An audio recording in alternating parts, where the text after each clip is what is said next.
Booster is excited to support DIA Schools Collaborative on furthering the missions of our respective organizations through Follow to Lead podcast and other DIA programming. Visit choosebooster.com for details on Booster's school fundraising events, technology, and customized spirit gear. Booster can help your Catholic school meet and exceed its fundraising goals. Learn more today. Welcome to Follow to Lead, where we discover how to listen for and follow God's call so that we might lead others to God. Our shared stories of inspiration from religious leaders and those active in the educational ministry of the church can help you know better how God is calling you and the role passionate Catholic education plays in spreading His message of faith, hope, and love. Now please welcome the hosts of Follow to Lead, Father Randy Sly and Kyle Pietrantonio.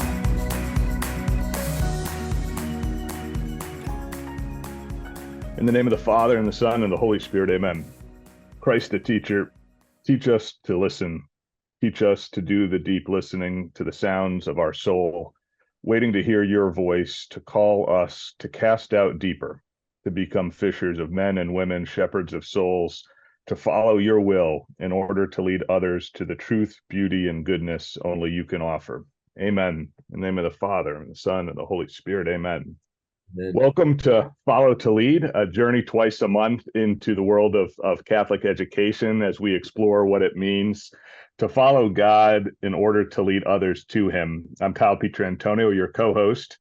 And I'm Father Randy Sly. And hey, Kyle, before we actually get to our guest today, I want to mention that I just was notified that our last episode was our 50th program of Follow to Lead. So I'm just amazed that we've put together 50 programs so far in our podcast series. What an awesome milestone, Father Randy, and kudos to you and for all of your energy behind this. It was your brainchild, and I love that it's come to this milestone, and it's been a pleasure doing it with you. Well, it's been fun, and I'm looking forward to 50 and 100 more as we keep on going. So today, we're going to be talking with Chris Carneal, the founder of Booster. And Booster offers school fundraising services nationwide with ever-expanding options such as school fun runs, fundraising technology, spirit gear, and more. And Chris was our guest last April, and we're thrilled to have him back again. And Booster is, in fact, a partner with the Duke and Altum Schools Collaborative, and it's changing the ideas about fundraising in schools across the country. They combine the magic of big events with the value of life lessons, giving students a week of fun they'll always remember. And in the last 20 years, Booster has helped more than 6,400 schools profit more than $500 million. Hey, Chris, welcome back to Follow to Lead.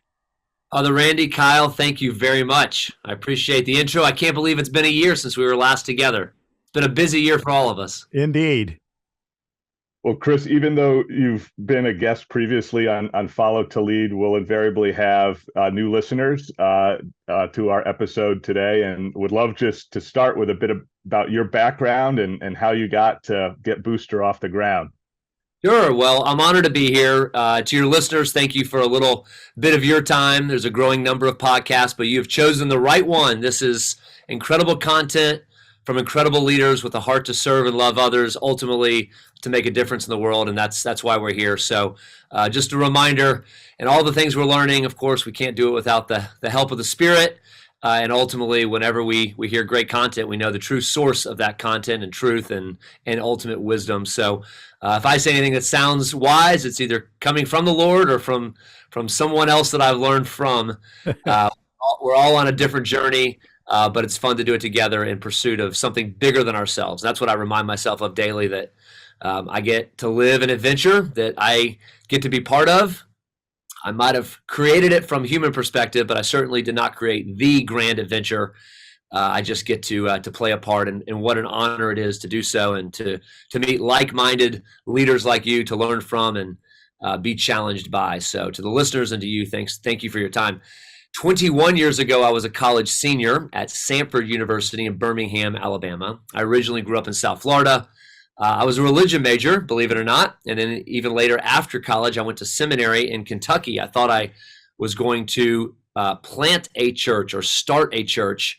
That was my idea of a way to scratch the entrepreneurial itch and the missional desire to make a difference and to change the world. And at the time, that dichotomy of, do I need to work for a nonprofit in order to change the world, to fulfill my calling? I thought that was the only way to do it. At the same time, I had this yearning desire in my heart and soul, a passion to start things. And I saw entrepreneurial businesses and friends doing things, and those seemed at odds towards one another. And it took me a few years, honestly, to realize I could start a for-profit business that actually served nonprofit schools, but our business could be missional. It didn't have to necessarily be through a church or a nonprofit, that I got to live out my missional calling. And that took me a few years. I think the language around that whole conversation has changed greatly in the last 2 decades. Praise God that people are seeing, really recovering the idea that all of life can be done in pursuit of excellence and kingdom endeavors and in love of our community and one another, regardless of our vocational calling, regardless of if our paycheck is from a for-profit or a nonprofit, if we sell insurance, if we work for a school, if we work at a church, if we're an attorney, whatever we do. I think it was A.W. Tozer that said, but regarding the concept of sacred versus secular, it's not what we do, it's why we do it. Exactly. So inspecting our motives and why are we truly doing what we're doing is what matters most. So that was a little bit of my preamble. I'll be quick. And the idea originally came from me doing one-on-one sports lessons with students, and students offering magazine sale fundraisers as the pretty much only option 25 years ago where schools could raise funds. And I remember that my school, when I was in elementary, through my dad's leadership of our booster club and volunteering greatly at our school, helped organize with the athletic department, with the PE coaches, a fitness fun run. And I participated in that fitness fun run as a kid. So I called my dad after that baseball lesson I was giving and said, Dad, I don't understand why this school is selling magazines. Aren't there fun runs? And he said, a lot of schools do fun runs. We did it. But you know what? I got an idea for you. There's not an organization that can organize fun runs, fitness events for the purpose of fundraising on behalf of schools. You should just see if anyone would want to hire you to do it. So I did, and went around to school after school. Again, I was a college student. At the time, I was 21 years old. I had never really done it before. And I was asking schools, I now look back in the rearview mirror, I was asking administrators, educators, volunteers, heads of school, hey, trust me, the 21-year-old college student, with your kids and your money. Yeah. So finally, literally on the 50th attempt in conversation, a school said, all right, let's do it. We'll give you a shot. We need to raise $3,000, but here's the caveat. We really need this $3,000, and we need you to guarantee it. If we're going to take a chance and cancel our car washes and cookie sales, we need you to guarantee it. So I said, of course. I believed it could happen. What I was guaranteeing at the time was my honeymoon money. I've now been married for 21 years, and I was guaranteeing the honeymoon money. It went off great. We certainly had some challenges, but the school profited $21,000. And that concept is still, to a much greater degree, the concept that we still use today, which is basically donors give pledges or donations for the number of laps or activities that a student does. And then we give the majority of the money to the school, and we organize the work, the event, the communications on behalf of the school and for the school. So it's evolved greatly. We teach character lessons. We now have a high school division. We actually now have some products that we sell as well to complement the donation piece of the business. But the heart of what we do, allowing educators to educate. My mom was a college professor for years, and we had elementary teachers primarily that were her students. So just seeing the amount of time that teachers put in to things other than education, a big pillar behind the program is how can we take some of the non-educational activities and time off the plates of educators, giving them back more time to do what they're, of course, the best in the world at doing. So that's a little bit of the origin story. Chris, if that 50th school was an absolute flop or failure, would you have persisted on? And at what point would you have just thrown in the towel and said, you know what, I'm going to try something different, or God's calling me to a different path? Kyle, I get asked that question often. I think my answer changes often depending on the way I perceive it. In God's plan, this was to be. But man, I think I was running out of time. This was April of my senior year of college, and I was about to graduate in 6 weeks, get married, go on my honeymoon, get ordained, and move to Kentucky for seminary. So I don't know if I would have had another shot. Now, I'll bet the idea would have still rattled around in my head a little bit. But, you change that much in life in a season. Who knows if it ever would have happened again. So it might have been the last chance. But maybe that was the Lord giving me patience and persistence and then giving me the last chance for it to happen. So, but to all the entrepreneurs out there that have an idea, if you believe it in your soul that it's possible, then just keep going for it. It's really, really thrilling and fulfilling to be able to take something in your head and bring it to life. I mean, it's just one of the most exhilarating things possible, whether it's a podcast, a business, a fundraising company, a book. To start something that's in your head and see it happen is from my vantage point, it's Imago Dei. It's God creating out of nothing in some ways, and as His children, He gives us the opportunity to do that as well. Now, we're not creating truly out of nothing; we're creating out of His creation, but that cultivation and co-creation aspect of His nature is exciting for me. It's awesome. I can see a third podcast coming out of this. Chris, the one we're going to really talk about today came out of the last one.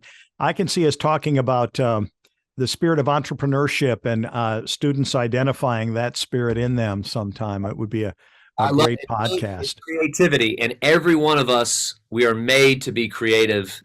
In fact, it's the first thing we learn about the Lord in Genesis, that God created. If it all stopped there, we would know that He was a creative God. And I used to not think of myself as creative because I'm not artistic.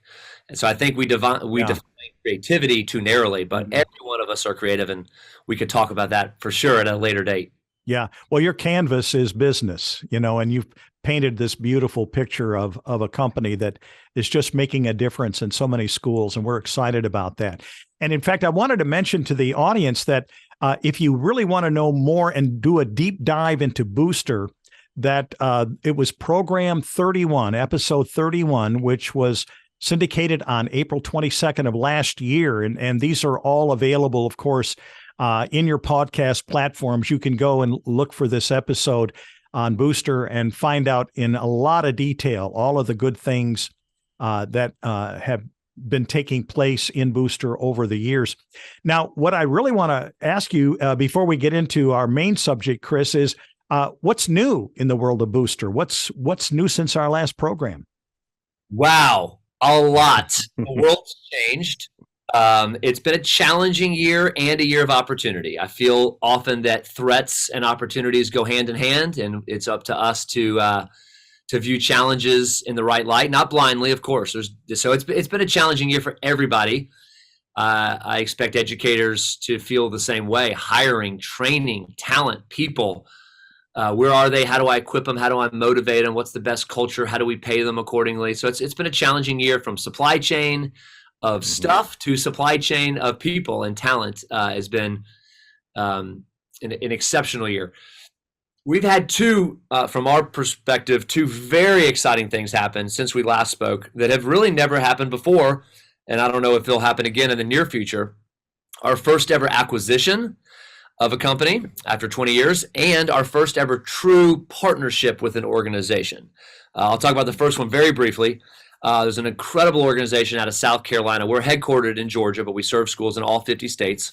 And they did primarily high school fundraising for about 15 years. And the founder and I became friends.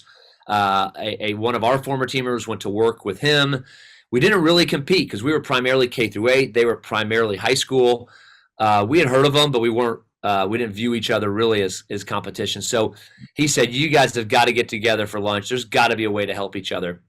And we finished that first lunch just over a year ago and said, let's pray about this and talk about this more, because there's something here. I like you.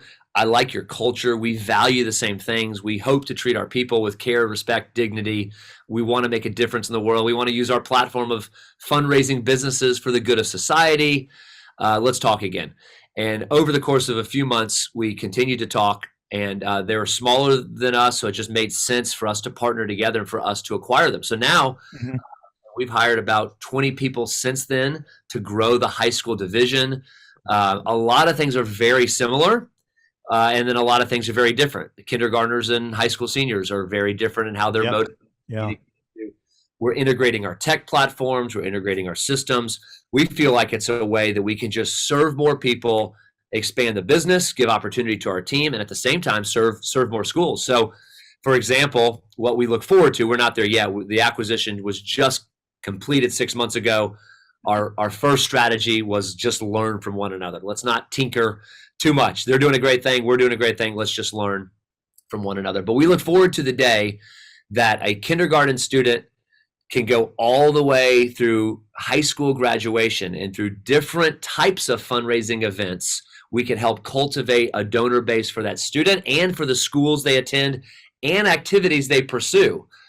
Starting with a school-wide fundraiser in K-5, and maybe it's the volleyball or the band in middle school, or it's the football team in high school, and kind of walk them through the whole process. So we're really, really excited. In a sense, from a business perspective, it doubles our market and opportunity, and from an impact perspective, it doubles that as well. So that's number one. The second is your audience is either going to have no idea what I'm talking about, or they're going to say, wow, that's exciting. About 3/4 of the audience knows the brand, the YouTube video trick shot experts sensation, Dude Perfect. Yeah. Dude Perfect it's 5 athletes out of Texas, and they are the second most followed YouTube channel. If you have kids that are in elementary, middle school age, they've probably heard of them. They are extremely wholesome, extremely family fun, safe. It's very tough to find content these days that is family safe for the whole family, engaging for parents and kindergartners, boys and girls, mom and dad. And they do these goofy, fun trick shot, and it's evolved into all kinds of fun things. So we signed and finalized a partnership, an exclusive partnership.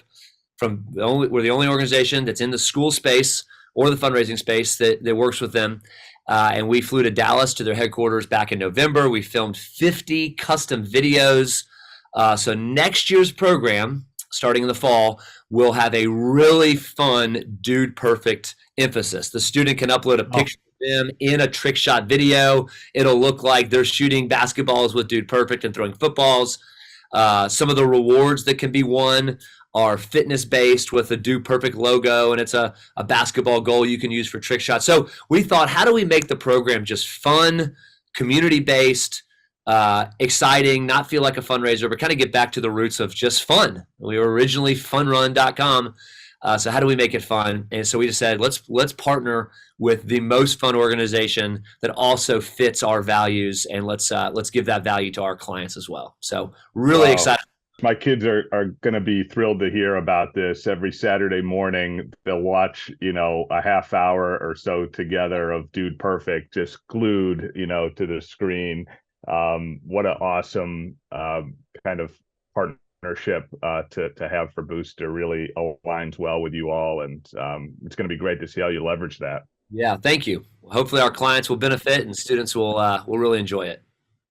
Yeah, those videos are addictive. They really are. You watch one and you just keep watching more. So if you're just listening to this podcast and you have no idea what we're talking about, just Google Dude Perfect and watch one video today, and you'll be hooked. It's an incredible group of and they're such quality individuals too. That was the thing that really impressed me. Those guys are really good.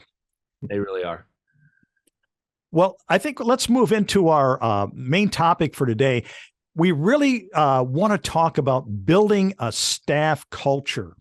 And maybe, Chris, to begin with, could you help us to understand what do we mean by building a staff culture? Sure. Well, believe it or not, you have a staff culture, whether it's by design or default. It already exists. Cultures are built by design or default, intentionally or unintentionally. So, your staff culture exists. So good news, you don't have to create it out of thin air, but bad news, it's probably not exactly like you want it. But good news, again, we get to impact and change it if we lean into it and enhance it. So it really starts with a conversation. how much is the culture we have like the culture we want? And that could be a day process, a lunch, or a 6 month process. Let's dream big. Let's invite people into the conversation. We know that people become like the conversations that surround them. People usually grow into the conversations that you introduce to them and that you create for them.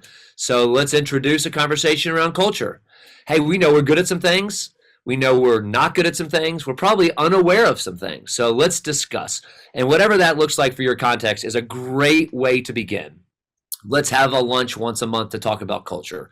Let's go away on a retreat for 3 days to talk about culture. Let's this summer, once the dust is settled and we have a little bit of a break, let's spend the first hour of every day talking about the culture we have versus the culture we want. It exists by default. How can we design it to be more fill in the blank? And what you fill in the blank with is really your values or virtues or purpose of your organization, to be more caring, to be more missional, to be more excellent. You sense something in your culture, you sense potential, but the calling out of that potential, the flourishing of that potential is ultimately the ideal culture that we can create. And no culture is perfect, and culture is always dynamic and changing, right? When I feel like I've got the culture right where we want it, we acquire a company, or we expand to a new area, or we decide to grow some more. Or our team members that are existing have been with us for a while, they're growing and they have new needs and desires and aspirations, and or their stage of life is growing, and we just need to keep addressing new ways to enhance our culture. So I love culture. It's one of my favorite things to talk about, to learn about. I love watching organizational cultures develop. And ultimately, Pat Lencioni wrote a great book called The Advantage, and it talks about building healthy cultures. And I think that's just a great word to think about. Healthy. That's we want it to be all these things, but at the end of the day, all of the things we want it to be, the adjectives that we aspire to be, they usually come out of a place of health. So how do we create health, diagnose lack of health, and then create some systems and structure and ideals for us to grow together into a more healthy culture? I'm a big Pat Lencioni fan. Chris, and Table Group's done work with some of our DIA schools and actually just recently facilitated the board retreat for DIA earlier this month. So they do awesome work in this space. Yes, they do. That's great. And want to kind of talk about like hiring for mission, right? So you talked earlier about a little bit of a war on talent that we're seeing just on a crazy scale right now in K-12 education, both at the teacher and at the leader level. And it's a bit worrisome because I do think that this is going to be a little bit of a new normal. How do you attract mission congruent talent so that you can kind of start in a later inning once they're there with you? And then the second part is like, how do you onboard? What are some best practices? Wow.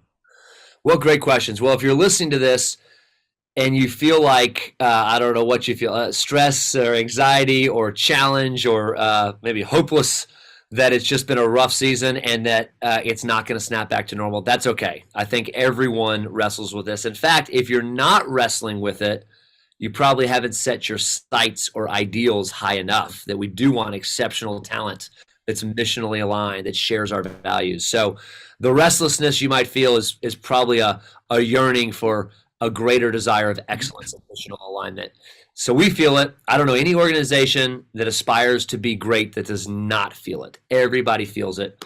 And I feel like the last 18 months, it's turned up the volume, the heat to the next level. And it's challenging. And demographically, I don't know if it's going back. I don't know, just with the number of people at each age group in the pipeline and the number of jobs that are needed, we might be here for a little bit. So the sooner we get our head around the new reality, I think the better. Confront the brutal facts that it seem to be less talented, missionally aligned people that exist than used to. Okay, well, for our organization, how do we attract them? Yep. I think a word that always stands out to me is uniqueness. People are drawn to something that's unique. When we try to look like everybody else, we just get mediocrity and we get mediocre talents. Doesn't speak for the character of the individuals or the worth of the individuals, But we want exceptional talent, don't we? We want the best, excellent, intentional, values, virtuous leaders we can find. So there needs to be something unique. And usually what's unique and compelling is something that we already recognize that's unique about us, but sometimes we're blind to because we're living in our own bubble. So sometimes having an outsider that knows us a little bit, a consultant, a board member, a friend, a client, hey, what are the 3 or 4 things that make our organization unique? I think getting clear on our uniqueness, and it's amazing, whenever we've asked these questions, people will point out stuff to us that I think, really, that's still a thing. That's still unique. I don't know. I'm living in the fishbowl, so sometimes I can't see it, and I need to be reminded. C.S. Lewis says people need to be reminded more often than instructed. I think we need to be reminded of who we are, what is our identity, what are our unique abilities as an organization. So I think I would start with that. I have team members say, I just love that Booster's a learning organization. You always have your notebooks and you're taking notes. I think, well, that's great. That's table stakes, but it is good to be reminded that that's something that's unique about us. So then we would highlight that. Hey, we're a learning organization. Leader development is core to who we are. We hope you're here for 10 years, but let's just talk about the next 10 months. Who do you hope to be in 10 months, in a year from now? Or let's just say 3 years from now, what are your dreams and hopes, and who do you hope to become? Whenever we flip the script to tell me about you and who do you hope to become, and we listen, in a sense, it's recruiting, selecting, really combines the 2 things I'm passionate about and love, sales and people. And a good sales meeting of sorts is more consultative. The old school sales was, here's the content, cheesy, inauthentic. I feel like a good sales meeting is, well, tell me about your organization and what are your needs? Right. Let me see if we have the ability to serve those needs. We'll leave that up to you. And that's what we try to do with talent selection as well. Here's who we are. We'll be very distinctive. But first, tell us about you. And usually there's something in that 2-minute recap when someone describes themselves and their passions or what they're excited about, their vision for their preferred future, whether it's physical fitness or serving others or a component that relates to community involvement, or that we usually say, that's what we do. You'd be a great fit because we want to change the world. We want to make a difference. We love health, emotionally, physically, financially, spiritually. So when I'm listening to those I'm interviewing, then it gives me opportunity to know truly who they are and then present back, here's what our organization does in your unique giftedness. So that would be one. Yep. Number 2, we have a bunch of different events globally and locally, once or twice a year for the entire organization, but a lot more frequent on a local level. A team member in St. Louis, let's say, just starts right away. We'll have a weekly meeting as a team, or once a month meeting as an entire market. We try to start those meetings talking about our purpose, our vision, and our virtues. Our virtues are our word for values. It's another podcast a couple of years from now. But we like to be distinctive and talk about who we are. And when we spend time talking about our organizational identity, who we are, before what we do, usually the what we do comes more naturally. The behaviors, the actions, the results are an overflow of who we are and really who we aspire to be together as an organization. So super simple answer, but it's difficult to practice, is we spend time talking about who we are and who we want to become. And we do that in creative ways. We do that by asking questions. We do that by hosting conversations, listening and learning from one another. But enough of that allocated time towards who we are and who we want to become individually and collectively, we start to become like each other in all the admirable ways we hope to do. Great answer, Chris. My takeaways are, don't take it for granted that people and even leaders, know all the nuance of culture. Like, remind yourself of it, and be deliberate and have some discipline around how you're constantly having a cadence around values, virtues of our organization. I think that's spot on and really sound counsel for sure.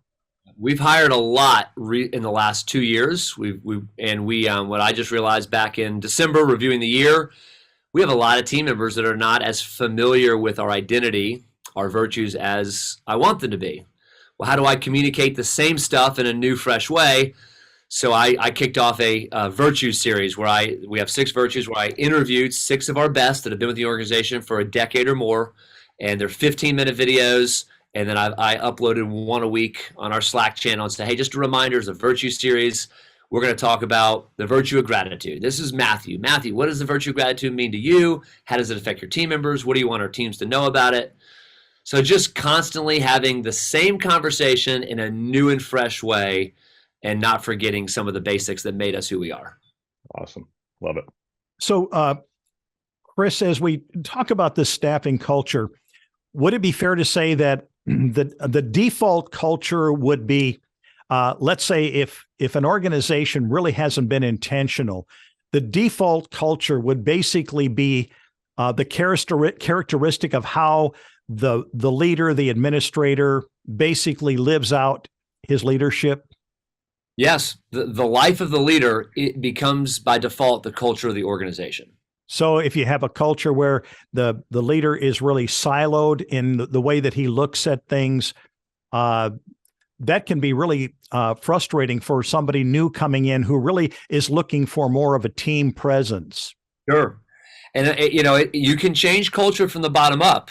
The easiest way is from the top down and bottom up, but it usually takes the leader starting the conversation.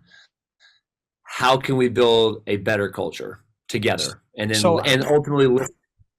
Yeah. So how would someone that's a part of an organization, they're coming in? Well, let me just rabbit trail for a second. What descriptors would you say a person could use to evaluate their culture? Does it need to be family-like? Does it need to be interactive? What words would be a good words to use to evaluate culture? Sure. I like asking open-ended questions first. What words would you use? What adjectives would you use to describe the existing culture? Question 2 would be, what words would you use to describe the ideal culture? Okay, that's tough. Well, think of the 3 best cultures you know. Forget about industry, family. Who's the best family you know? What's the best nonprofit you know and the best for-profit you know? There we go. Let's just start there. Family, for-profit, nonprofit. What do they do? Tell me one unique thing that each one does. Oh, they spend time together. They care about one another. They're excellent.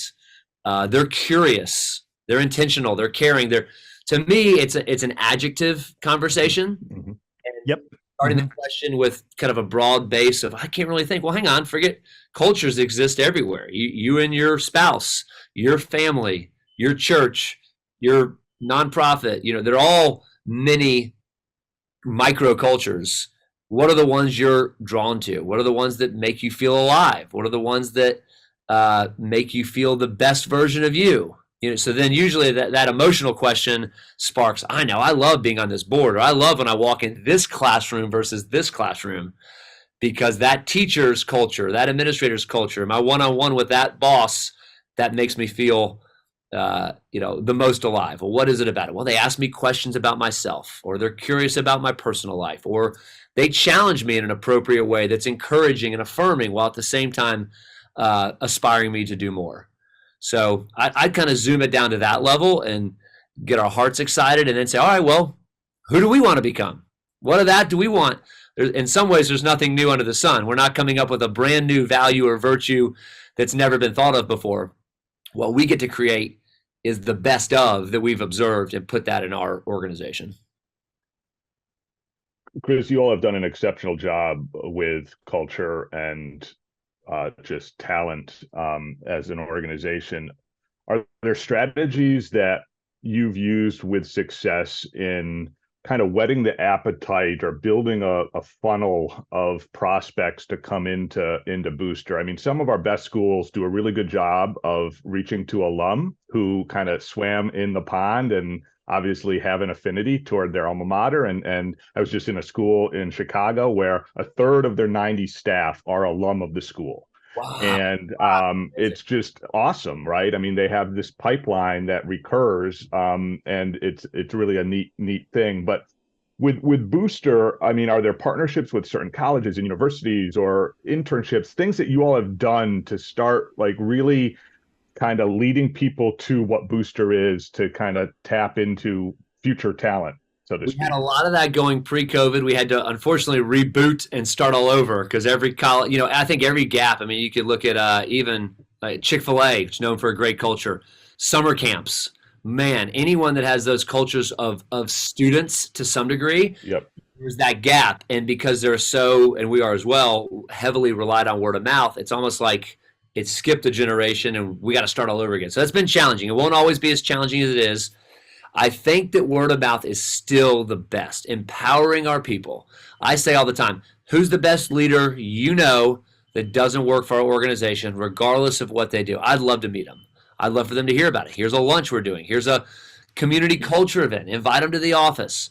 I want great leaders just to be around them. And maybe they don't work for us. Maybe they're a supporting staff, encouragement, mentor, speak on something once a month at a leadership gathering. Alumni is an incredible, you just said it. I think that Chicago's a perfect example because DNA alignment, histories, stories, past successes. Building an alumni network is not just for fundraising and financial capital. It might be primarily for social capital. Right. It takes decades, doesn't it? But there's no better time to start than today at building that alumni base, at least planting the seeds. It might be a tree that someone else one day picks the fruit from, but alumni are such an incredible, valuable asset. And I would echo that. And we have attempted for years and with various degrees of success. Now we're starting to have some alumni nieces and nephews, even an alumni kid or two. My kid's about to graduate high school. They're going to college. So alumni is definitely a great base. Word of mouth seems to be our most effective. Okay. It's easy to click buttons and send stuff out to 10,000 people. But in terms of actually selecting the best talent, trust is transferred relationally more than it is digitally. So we rely on that. But we also want to have an online presence as well. Who will bring us from wherever. And it's basic, where I clicked on this. I saw this social media post I was interested in. So awesome. Of course, we want to select, not just hire great talent. We want to have a rigorous selection process that attracts the best talent we can find. That's great, Chris. Thank you. What about retention and culture? Because, I was just sitting here thinking as you were talking about an administrator who all of a sudden finds staff leaving, and the feedback always is, I just don't feel a part of things. How does culture influence the retention of staff, and what do you do intentionally, like at Booster, to make sure you talked about, for the next 10 months, but we'd like you to be here 10 years. Yeah. How do you maintain maybe some momentum toward that kind of retention? Sure. These career path conversations, we never, when we look back, say we did that too soon and we talked about it too much. If anything, when we make mistakes, we should have started talking career path sooner and more often. And it's human nature. I don't think it's selfishness. I think it's just what's in it for me? What's my part of the story? Sometimes we talk about the whole story or the big picture, the future, the vision, the adventure, and we forget to connect the dots to the characters in the story. You are the character in this grand narrative, and here's how you can play a part in this. My part of the whole. My part of the whole. Sometimes I get caught up in the whole. I forget to connect down to my part. Sometimes talent gets so concerned with their part, they forget to connect it to the whole. A healthy organization is always connecting the dots. My part of the whole. Storytelling is a great way to do that. What gets celebrated gets reproduced. That's a phrase we use all the time. If we see something doing something great, hiring someone great, a new hire, someone staying on, hey, you're at 10 years, you're at 15 years. We just had, actually today, our 4th team member is about to leave for a month sabbatical after 15 years. So we want to celebrate David. We talk about it, not a secret. You've worked for Booster for 15 years, and he's 38. I mean, he's not 60. Wow. That's rare. We've had full. So even that storytelling of, let me talk about David, Matthew, Mark, and Daniel. Those 4 have worked with us for 15 years. We're going to give them a month off, give them some resources to really enjoy their time, and come back more refreshed than ever. Mm-hmm.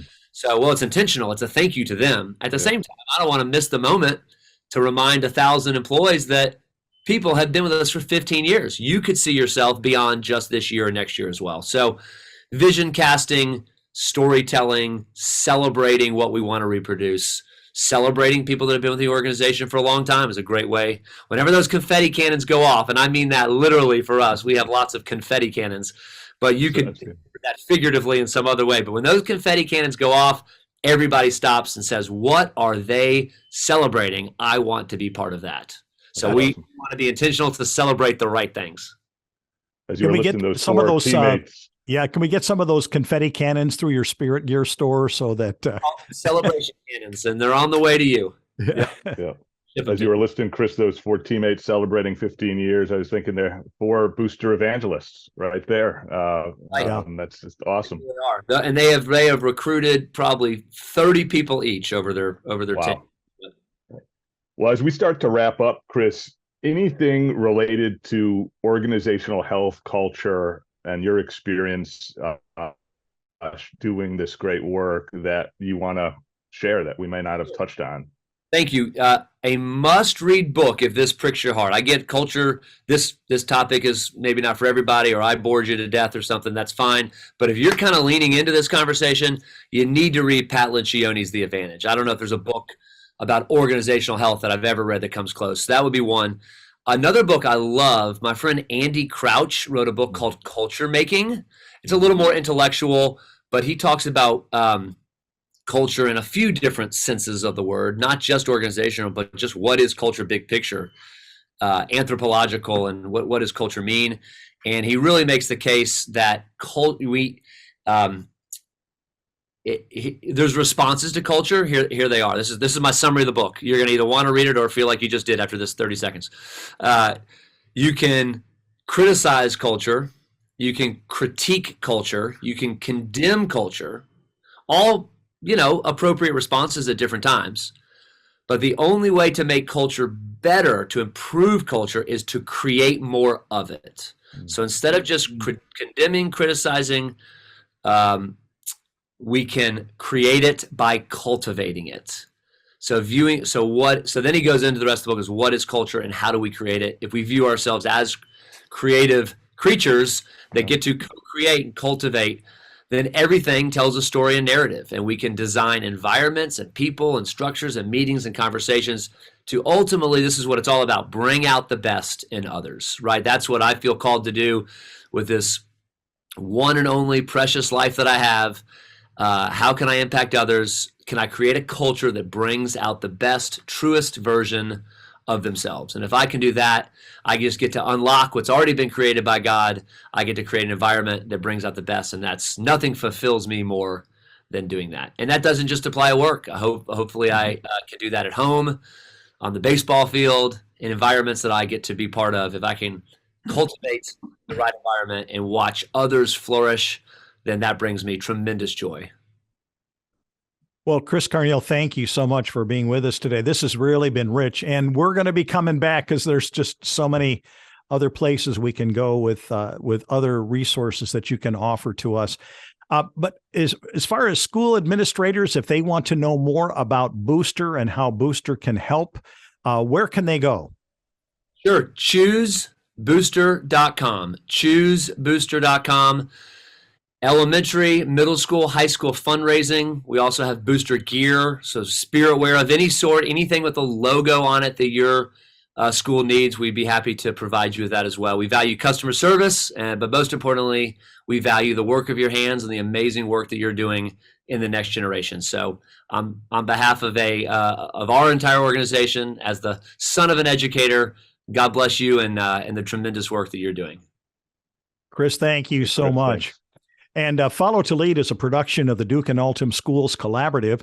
For more information about DIA, please visit our website at diaschools.org. And if you haven't done so already, please be sure to follow our podcast and leave a comment to encourage us toward future programming. We also want to thank our production assistant, Alex Shire, for assisting in the production of this podcast. May Almighty God bless you. We'd like to thank you for joining us on this episode of Follow to Lead, a production of the Duke and Altum Schools Collaborative. To learn more about finding your own path in your journey of faith, or for more information on what we discussed in today's episode, You are invited to follow us on social media and visit us on the web at diaschools.org. To provide a one-time donation or monthly pledge, please visit our website. Your gift will aid us in providing up-to-date information, additional resources, and other support on how to take Catholic education to a higher level. We look forward to helping you follow God's call to lead others to God right here on Follow to Lead.